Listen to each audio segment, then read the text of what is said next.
248 na kaso ng influenza-like illnesses sa Dagupan City na itala ng CHO.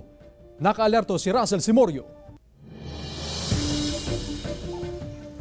2 araw nang nilalagnat at nagsusuka ang 2 taong gulang na anak ni Gaseline mula Dagupan City.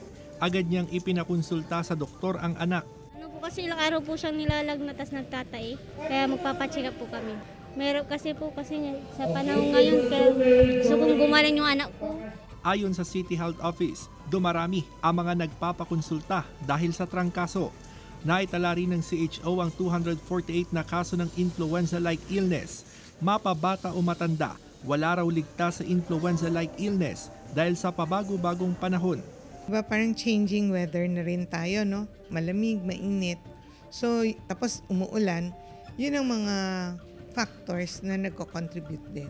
Sa tala ng Center for Health Development, tumaas ng 56% ang kaso ng influenza-like illness sa rehiyon. Mula Enero hanggang October 12, pumalo na sa 6,834 ang kaso ng influenza-like illness. Mas mataas ito kumpara sa 4,369 cases sa parehong panahon noong 2022.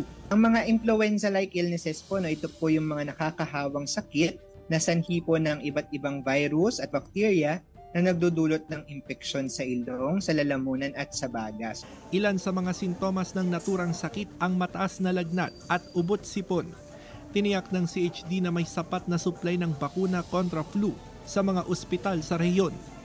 Kasama si Jing Dakanay, Russell Simorio, One North Central, Luzon.